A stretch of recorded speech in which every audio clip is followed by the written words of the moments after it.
This is Janet Jordy at Global Inspiration, where you need to be seen, need to be heard, and be an inspiration to the world.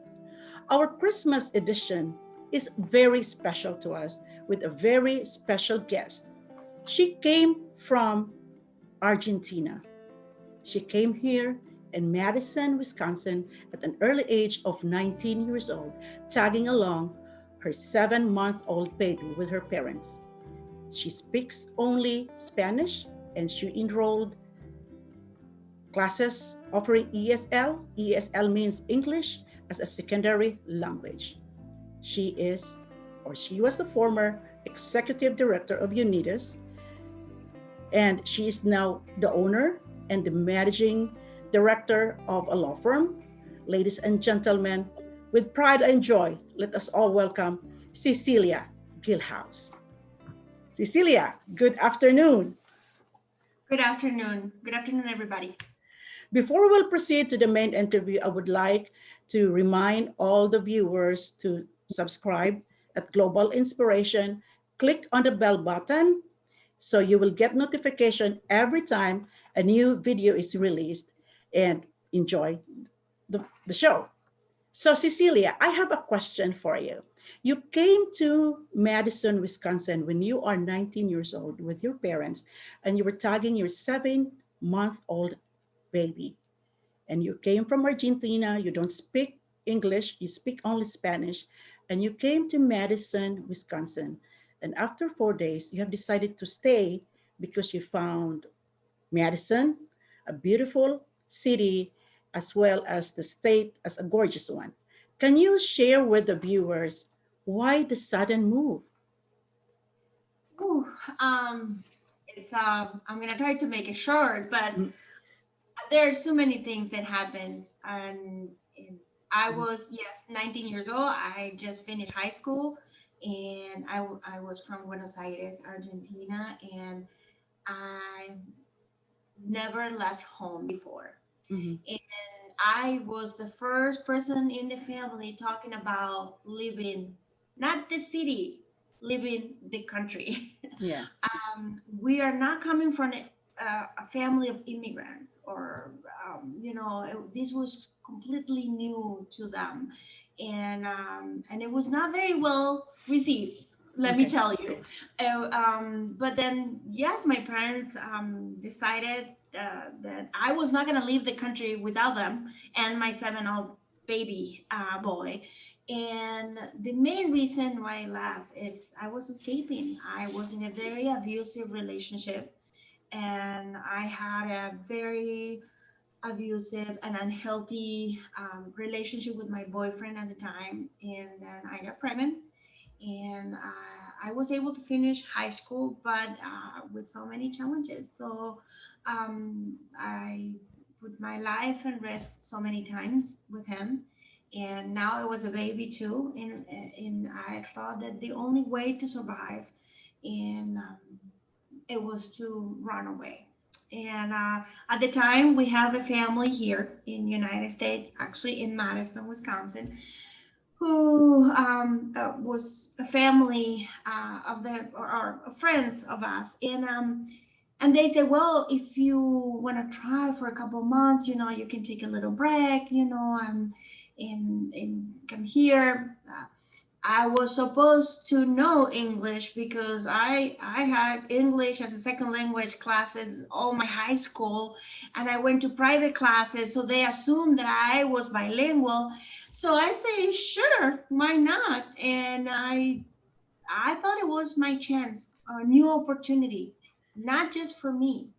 I have a newborn baby at home, and we went through so many things, and we went to the hospital so many times because my ex-boyfriend was abusive. He physical abused me during the pregnancy and after.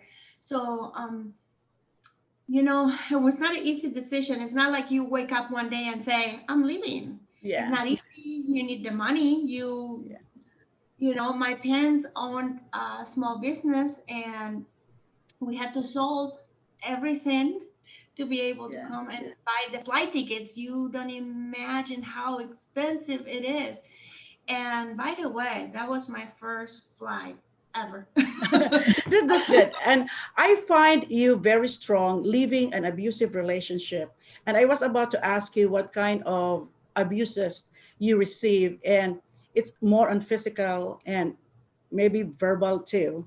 And that is just one of the examples that you receive from your ex-boyfriend.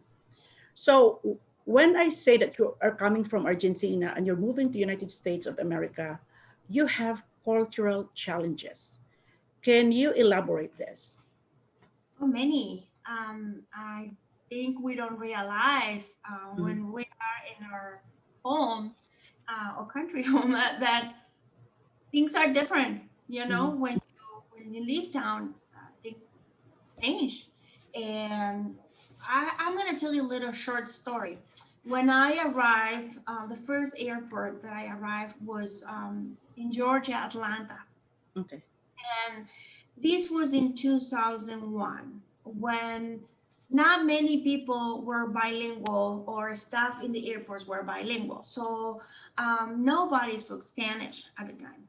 But my mother was very comfortable because wait, she paid private classes of English classes for me when I was in high school. So she thought that I knew what I was doing.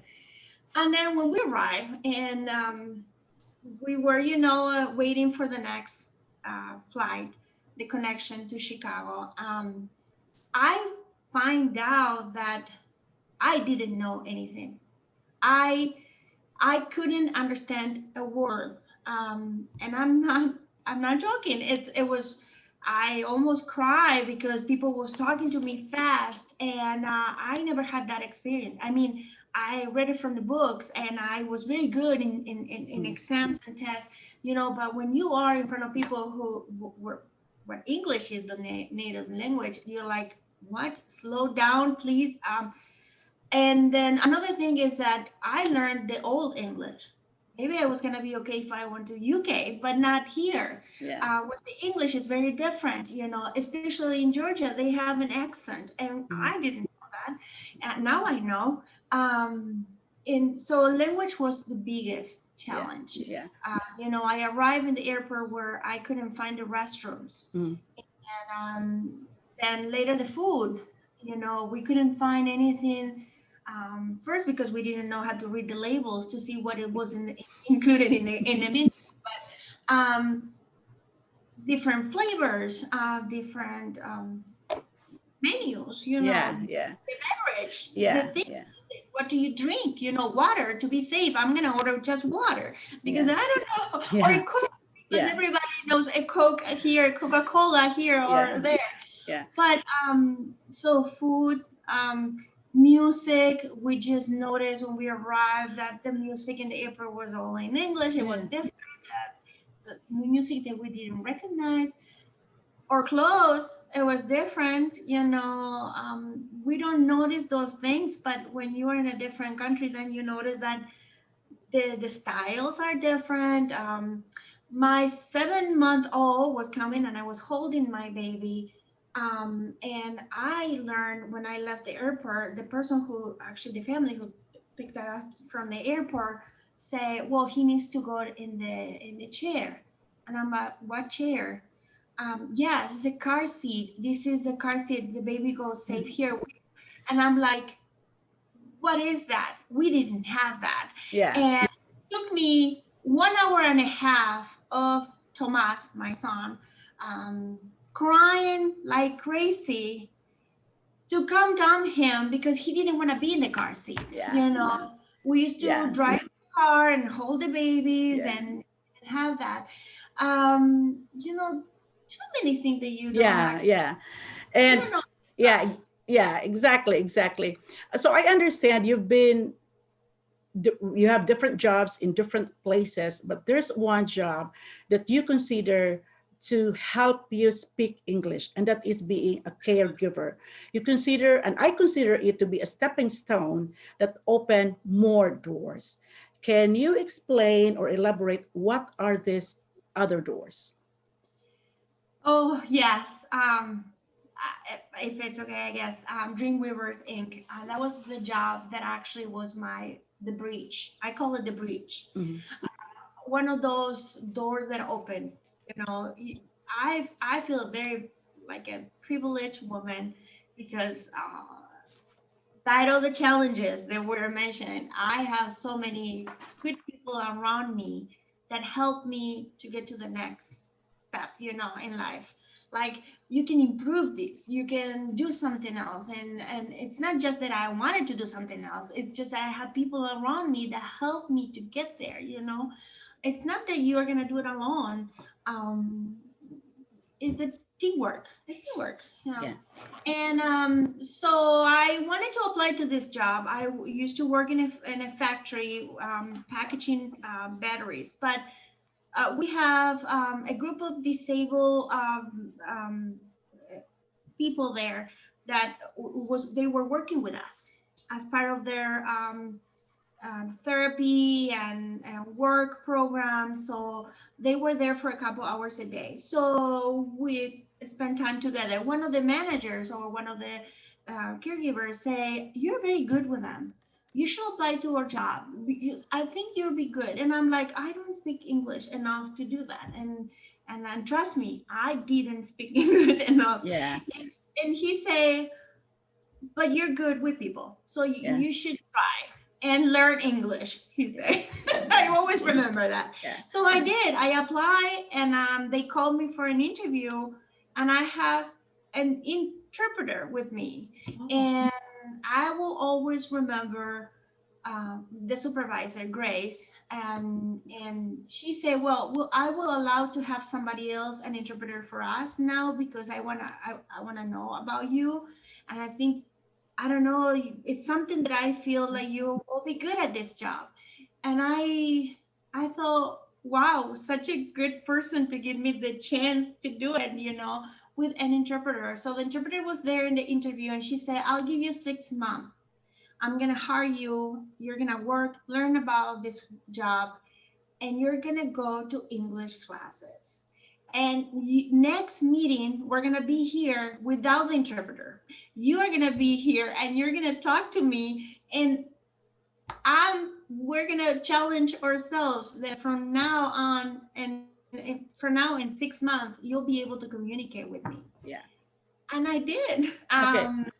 It was very, I didn't expect that. Yeah. I left the interview feeling like I don't know what I'm doing. Yeah, it's okay. So I understand that you volunteered for UNIDOS. UNIDOS is a nonpartisan voice for Latinos in Madison, Wisconsin. You volunteered for them, and after a few months, you were offered to be the bilingual domestic abuse advocate. And I know having two language, and that is the time that you're learning English. What are the challenges that you faced being the bilingual advocate, domestic abuse advocate? Ooh, in 2005, I actually joined the organization as a volunteer. I was writing and articles for their newsletter. They have a newsletter, a bilingual newsletter, and they were covering Dane County only at the time, and mainly in Madison. And they say, "Well, we'll translate it for you, but if you're good in writing this," and I was participating in a support group and other programs in domestic abuse intervention services before Unidos. But they suggested that that I was going to be more useful because of the language at Unidos. So I was a few months with them, and I started getting involved in many other activities, not just typing and writing articles, and I really like it. I thought I was doing something good, learning about what happened to me, Yeah, uh, and that would give me a chance to speak out about my own experience, correct. give me the chance to share with others what I went through. And the manager came to me and say, "We would like to hire you. You're good at this, and you're learning fast, Mhm. and we're gonna spend." They were planning on going statewide in 2006, and she said, "I need an advocate for Dane County, Jefferson, and a few other counties around Dane County, surrounding counties. And then I feel like you will be able to do that job. Would you like to learn? Would you like, do you wanna try? And I'm like, yes. I came home and I say, guys, Rachel, who was the executive director at the time, Rachel just gave me that opportunity. What do you guys think? And my family were like, oh yeah, why not? My family always thinks that I can do anything. Yeah. And yes, I Yeah. got hired and I started as a bilingual domestic violence advocate. And the biggest challenge was language. Sometimes I was the only Latino young woman with no much recognition Yeah. in the area, Yeah. sitting in tables where lots of men, white men, were making decisions, taking the lead in some programs and projects for the Yeah. city and the county. And I was the little boy saying, okay, wait,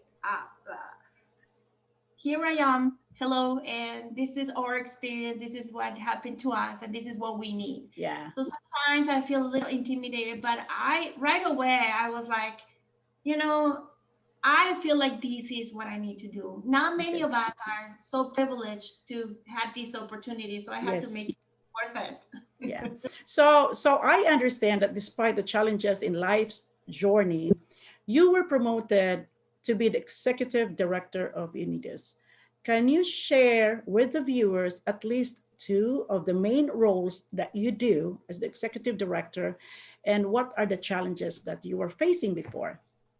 Oh my gosh, where to start with? It's 2010. Back in 2009, Unidos was a statewide. We covered the whole state of Wisconsin. Um, and we lost the huge funding program. So we had to close down, and we removed staff from everywhere. And the only survivor of that, it was my position, the bilingual advocate in Dane County. Um, Unfortunately, everyone had to go because we didn't have any money, and the board of directors decided that Unidos might have to close its doors, because it was only like $25,000 only in the budget for the year.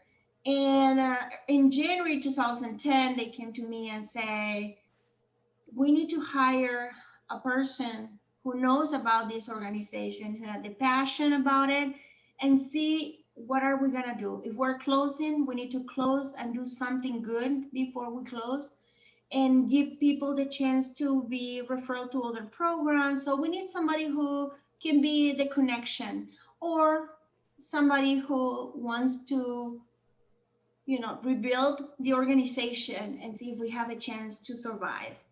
And I say, I don't know anything about the job. I don't know, not, and I didn't know a lot about grants, fundings, and all those new challenges. And but I don't want to close Unidos. Unidos was not there to close. We have a huge group of women that volunteer to us. We have an amazing support group called Mujeres Adelante, Women Moving Forward, which I thought it was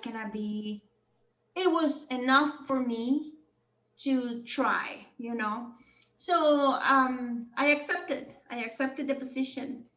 When I accepted the position, it was very clear that it was going to be only for a few months because we only have $25,000 in the budget.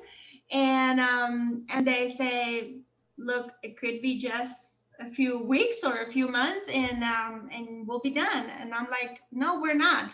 I'm pretty sure we're going to save this. And then that's what I did. I have additional challenges. I was in college at the same year. I was in my last semester before I graduated from business school. And so I was a full-time student. And then 3 months after I got hired, I found out that I was pregnant.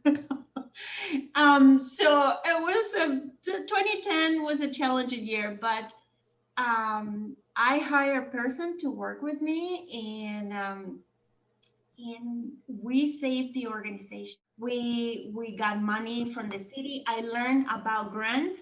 I learned how to write and Great. so I learned how to write grants and do research, connect to others, do better networking, donors, increase our donors, have this relationship with people about your organization, find new board members. So we rebuilt the whole organization. We were not statewide anymore, but we were in Madison, and we became stronger a little by Yeah. little. Okay. And it was a lot of work, Yeah. and I learned a Yeah. lot. So Yeah. you finished, yeah, you finished college here in America, Yeah. and you mentioned that American education is a privilege. Can you elaborate? Well, I feel like most of us women, immigrant women, and we go through this experience when we had a chance to study Mm. here. I am from Argentina. In Argentina, the university is free, so education is free. But it's very hard to get to it because even the universities are free, cost living is expensive, and when you are not in a financial position to support your life in the city, you cannot go to school either. So privilege there or here are a challenge for Yeah. so many women, especially when you're a woman. And in my family, my older brother went to the police academy and he graduated and he did a wonderful career. But my family was not that they didn't want me to do something else, but they didn't expect me to do higher education. Um, so when I came here and I had all these challenges in language, culture, and immigration status, I didn't know that I was going to be able to do it. So when I decided to register to go to college here, and I have the support of many people. I don't think I was going to be able to do it without my family, my husband, the teachers. They were very patient to me because I completely hated the multiple choices. The system is different. The education system, the classes, the credits, everything is different. So you have to relearn how to study, how is the process, how expensive it is to be able to study in United States. Yeah. So get the loans, be able to pay for all your other Yeah. expenses. So it is a privilege. It Yeah. is. And I agree with you that American education is indeed a privilege. And then they give you loans. They pay for your education, but you have to pay it. Just like my boss, she or he is my boss for 6 years, and she's still paying the student loan. So Cecilia, I am not surprised when you shared with me that you receive awards being in America for being an advocate for domestic abuse. And I will mention four of the awards that you have received. In 2013, you were the winner of the Sally Sunday Family Advocate Award. In 2014, you received the Phoenix Award of Domestic Abuse Intervention Services.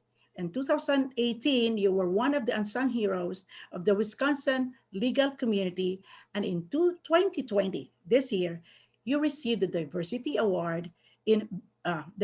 in Business Award. My question is, did you imagine in your wildest dream to receive all these awards knowing that you only speak Spanish? Definitely not. That's my completely honest answer. I mean, I expected when I left. I can see myself back in the airport with my cases and my baby, and I was just expecting a quiet, normal life. Correct. Give me a chance to grow up myself because I was very young. I was Yeah. just in the beginning of everything, and give it a chance to my son. I was expecting more for my son and then not for me, but um, I feel very Yeah. grateful. I think those awards are for the work I do, but it's the work of many, not Yeah, just me. correct. And you've done so many things for the community, and we need a strong advocate for domestic abuse, and I would say that you are one of those many. My next question is about your country, Argentina. Argentina, I've heard about Argentina. I know you speak Spanish, but that's it. I did my research about how Argentina celebrate Christmas. It says that Argentina celebrate Christmas in a traditional manner. My question is, do you have Santa Claus? Do you have Christmas tree? Do you practice Kris Kringle and other or food for Christmas? Can you share more details? Oh my gosh, Christmas is beautiful. I have to say that in Christmas we are in 90 degrees. Mhm. So it's summer. It's one of the hottest day of the year. So Christmas is different. Even though we have Papa Noel, Santa Claus. Okay. Papa Noel is it's all big guy with winter clothes, and even if it's summer. It's the influence. It's the influence. But we are Catholic. It's a Catholic country. Um, so yes, Christmas begins in December 8th when we put up the Christmas tree. And we decorate Christmas tree December 8th because it's Saint Maria Okay. birthday. So we put a Christmas tree in we do a family event, because it's a way to get all everybody together and decorate the Christmas tree and the house and the lights and everything. Then from there until Christmas, it's every day is a excuse to get together, eat, cook, drink, dance, lot of dance, and and visit friends. And it's the time of the year that everybody it goes from one house to the other. And in the church we have different ceremonies to before Christmas to remember the family, remember the good things we have, thanks for everything, and get ready for Christmas. In Christmas Day, we actually Eve Christmas Day, December 24th, it's a huge celebration for us. We have a huge dinner. The family get all together. Of course, there's more dancing involved, and we stay very late. We have um, we cheers and we celebrate at midnight Christmas, and we open the gifts on December 24th at night. So that's shocking because I had this discussion with my husband here. He didn't want us to open the Christmas gifts until next day. And my family, no way, this is not negotiable. We open the gifts and we celebrate and we stay late. We're loud. And we go to bed very late. Okay. And Christmas Day for us is everybody came back for the leftovers and for lunch, a late lunch, and we keep celebrating together. But it's more a family oriented thing. It's like, more, like the tradition is just we don't care about the gifts. We don't give the Okay. big gifts on Christmas Day. However, we do in January 6th when Kingsmans arrive. Yeah. That's a huge celebration. Is where all the kids will receive gifts. Those are where the good gifts are coming. When the Kingsmen arrive on when you're sleepy. So yes, Yeah. it's a It, beautiful time of the year, yeah. but it's So, ladies and gentlemen, let's all welcome Matthew Gillhouse, the husband of Cecilia. Hello. Hi, Matthew. Good day. Good day. How you doing? I'm doing fine. I'm doing fine. So I want you to join us because you are instrument in changing Cecilia's life. Just like me, I am also a victim of domestic abuse, and I thought I would never fall in love again until I found my second husband, and I was wrong. Not all men are like that. So my question to you, Matt, is What is in Cecilia that you fell in love with? Mm. I mean, she's such a smart and energetic woman. She's somebody who can bring people together. I think for so many people, finding somebody that cares about you, that cares about people, that cares about things that you care about, excited and can give you energy and keep you sane, even while driving you a little insane. Yeah. And she does all of those things. I think that, there was just an instant connection that we had that I felt like she was excited about life in a way that made me excited about life and excited Yeah. about things. So I Yeah. think I was just really, really connected to that. Yeah, that's good to know about that, Matt, because I know Cecilia in Zonta, at least for a year or two, and then she vanished, and I thought I would never meet her again. And then one time when I was under training for domestic abuse intervention services, she's one of the lecturer, like, and it revived our friendship. And she is very warm, she is very hospitable, and I think that is normal for all Argentinians. So my next question and my last question to you, Matt, is she is no longer the executive director for UNIDOS. She's now a co-owner and managing your immigration law firm. How do you support her advocacy on domestic abuse?